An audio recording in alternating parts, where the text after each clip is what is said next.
Good afternoon, everyone. This is Christian with PerfectStockAlert.com, a 100% free service for smart investors and traders. All we ask in return, please refer a friend. Today is Friday, August the 24th, 2012, and what I'd like to do on Fridays is go over all the major markets that we track at PerfectStockAlert.com so that you will know everything that I know moving into the week ahead. And so I'm going to try to do that today. I may not get to all of them, but I'll do many of them. We started looking at the Australian markets. Again, all these charts are kept on our free website at PerfectStockAlert.com. So if you can miss something here, you want to see the notes or whatever on my charts, you can always go there and check them out. Also, we have a lot of other cool things there at PerfectStockAlert.com. Remind me to tell you more about that later. Like you can do that because this is recorded. That was dumb. All right. Looking at Australia's markets with AORD, we can see that we have a shooting star candlestick formation right here, confirmation the following day with a lower low than the previous day. All that would typically, I would say, hey, mark that with a sell signal, put a stop right here, and that would be how I would trade that. However, I think in this particular case, all you're going to do is end up in the same boat that you're going to see in every other chart I show you today. So you can do that, and maybe it will pull back more than the other charts have done, but I don't think it's going to happen. I think you're going to get a little bit of a pullback, and then she's going to start to sputter on you. You're going to be covering your shorts, and she's going to start moving higher again. Now, that may just be speculation, of course. You, again, could take this on a short side, and I will mark it, but I wouldn't personally take it. I'm only going to mark it because my formula suggests that you should mark the chart every time you get a signal, such as you get a shooting star, you get confirmation the next day. You mark this chart, you start with the stop right here, and then you advance the stop and you eventually get out. So you do make a little bit of money. However, in this case, you may not make even this much money. I would like to see a really good pullback, but I just don't think you're going to get it right now. I think you get a little shadow pullback like you saw back here, and then you're going to see more room to the upside. That's why I wouldn't personally take this one for now. To better understand what it is I am talking about on that earlier chart in Australia's market, look here at the Dow Jones Industrial Average. Here we had this nice move to the upside here, and then I was waiting for a nice shooting star signal like we got right there. The next day we get confirmation right there, so I'm like, yeah, absolutely, short that guy, keep a stop here, and then start advancing the stop. Problem was, we got a shallow pullback, and then she wasn't acting like she was back here, or even here, even here. She was doing a really shallow thing here, and I expected it. This is because there is still a lot of pressure to the upside here, and she's not done moving to the upside. So we advanced yesterday's stops, and we would do that again today. If you're not already stopped out, keep advancing your stop until you are, and expect to make a small profit if you make a profit at all, because this guy isn't done moving to the upside. How do you know that? Well, I'll tell you why. You've got a positive reversal happening right now. It's one of 4 divergence types. And again, if there's anything in this video that I'm explaining to you that you do not understand, go to the free website at PerfectStockAlert.com. There's over 100 tutorial videos there talking about every little detail of this stuff so that you can learn it and understand it as well as I do. Low point here on the Ultimate Oscillator, lower low here. This is trending down, right? All right, everybody agrees with that.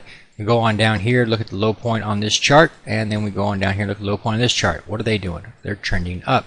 When you have that scenario right there, it's telling you to look for the market to bounce again. So that's what we're starting to see. We're starting to see this little bounce to the upside. You won't, of course, know that's going to happen until you get into the trade and you start seeing how low the thing's going or how low it's not going. And then you're like, hey, wait a minute. The Ultimate Oscillator is moving, making a new low. This guy's not. We're not going to get very far in this short position. And so that is the story you're going to see on all these charts that I'm going to show you today. Look for more of a bounce. So in some of them, you can actually take them and say, okay, I'm going to buy in this and that and so forth and so on. This one, I'm not going to buy it. I'm definitely going to exit the short position that we were into.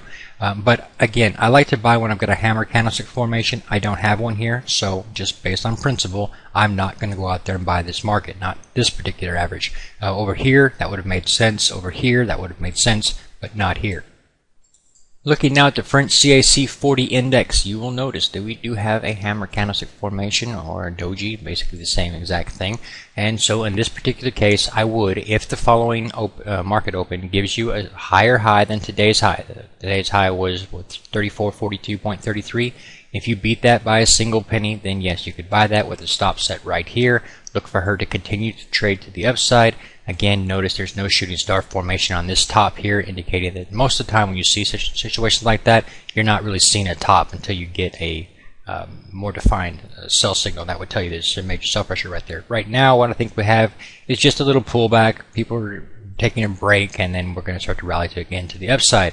So you could trade this to the upside. That's why I have marked it that way, and that's only if the following day gives you confirmation. Over here, we went short on that signal, saying if the following day was lower than the previous day, and then you could of course short it. So of course you did, you advanced the stop, you make a little bit of money, and you're out.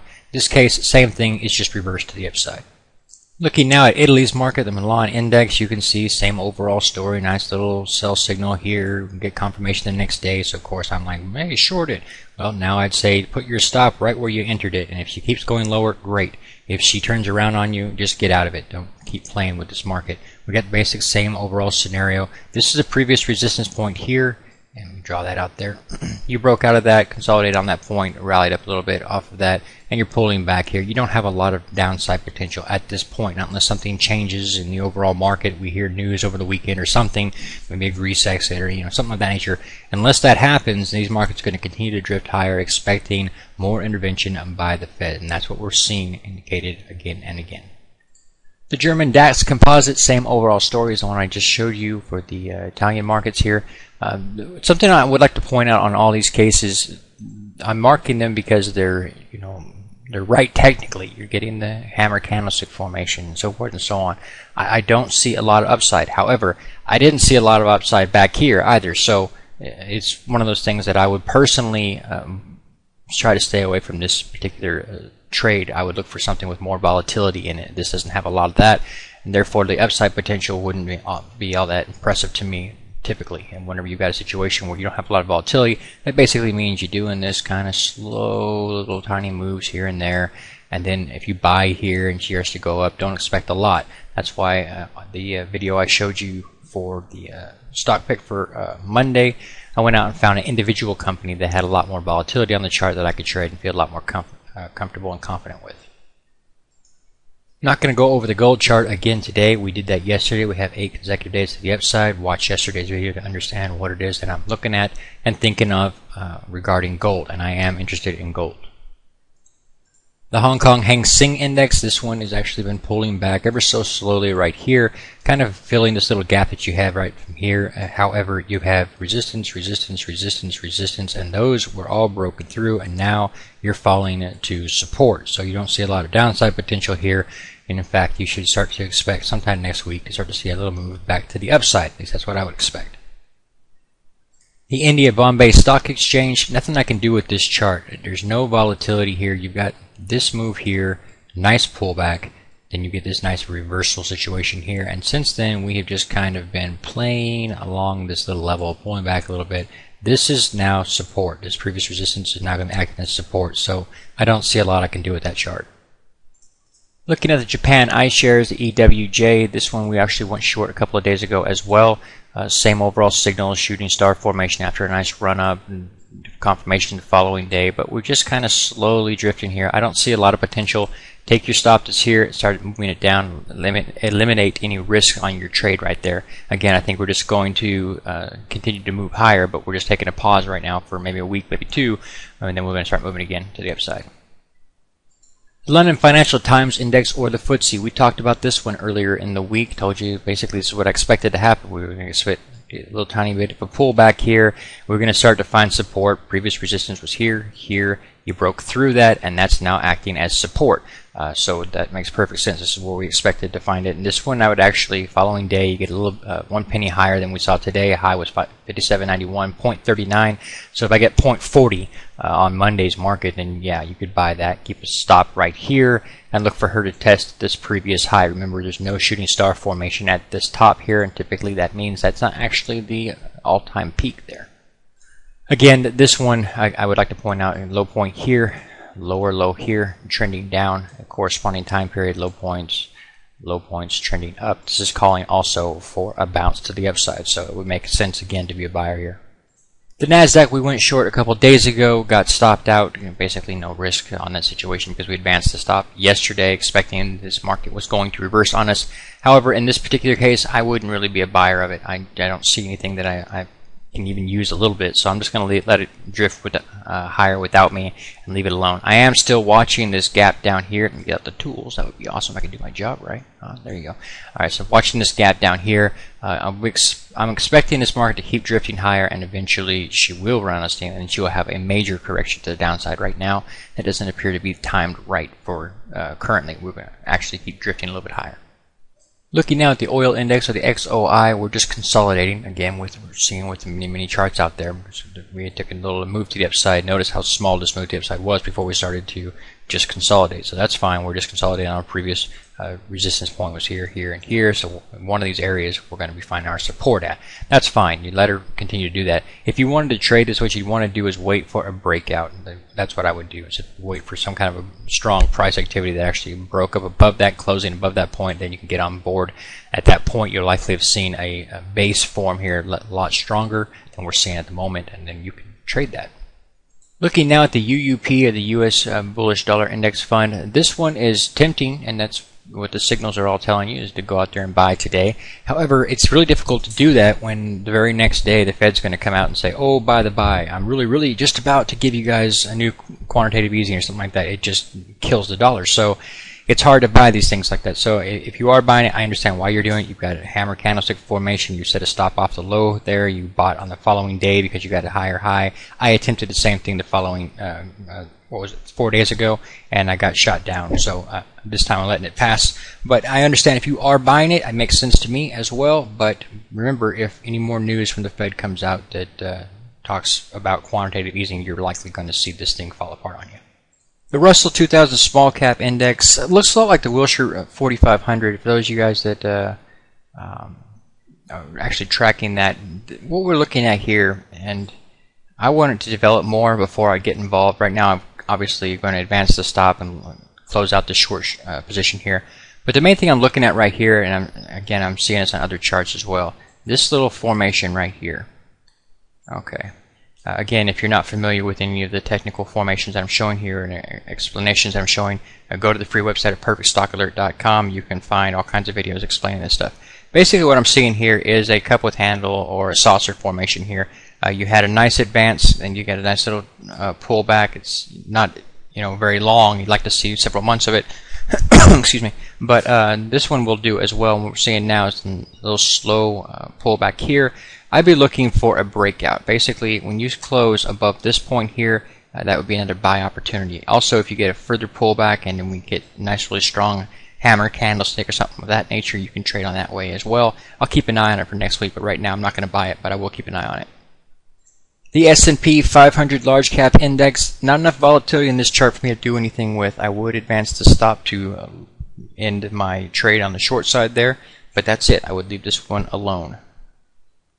Silver I covered in yesterday's video along with gold. You may check that video out if you'd like. I don't really have any change in my opinion from yesterday to today, so watch it and you'll know what I think about silver. On the Toronto Stock Exchange, I would actually leave this short position open, keep a tight stop, but I would leave it open for now. I think she could pull back a little bit more. Even if you were to go along the fact that everybody else is not pulling back very much, you still could pull back more here. Here's your previous resistance point. You broke out of that. That's your resistance point, about the middle Bollinger Band line. You're still elevated from that point. Even if you close out your short position, I wouldn't buy right here. Last but not least, I like to look at the VIX to get some kind of confirmation, if I can, on whatever I'm seeing in the markets. Whenever I'm seeing the markets moving to the upside, I should be able to see the VIX telling me it's going to be going to the downside. In that case, in this particular case, that's exactly what we have. The first thing I want to point out that we have this low point here on the ultimate oscillator. These low points here correspond, and you get this big low point here that's actually lower than the previous. We can pull this back down here and see that it's confirming this move in price. So the price hasn't done anything it's not supposed to have been doing there. So we get this major move to the downside, and we're seeing it confirmed by the ultimate oscillator. I would look for the markets to be therefore confirmed on their move to the upside as well, because one confirms the other, right?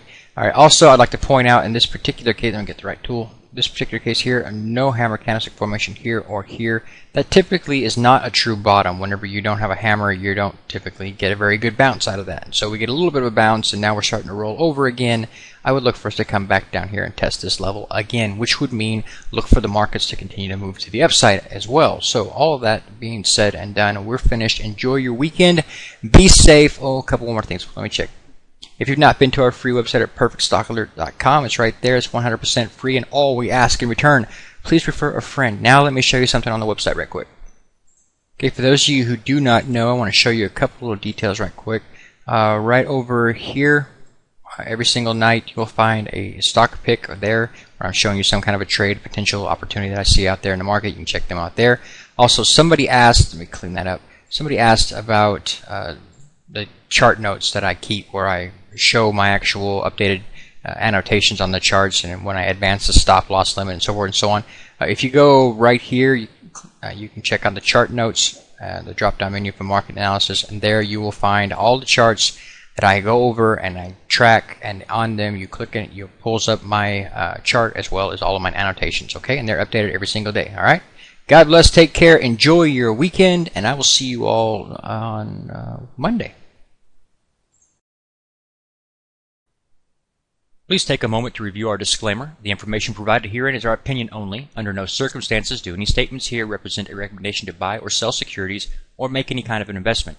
You are responsible for your own due diligence. To summarize, we do not provide investment advice, nor do we make any claims or promises that any information here will lead to a profit, loss, or any other result. These videos are for educational purposes only.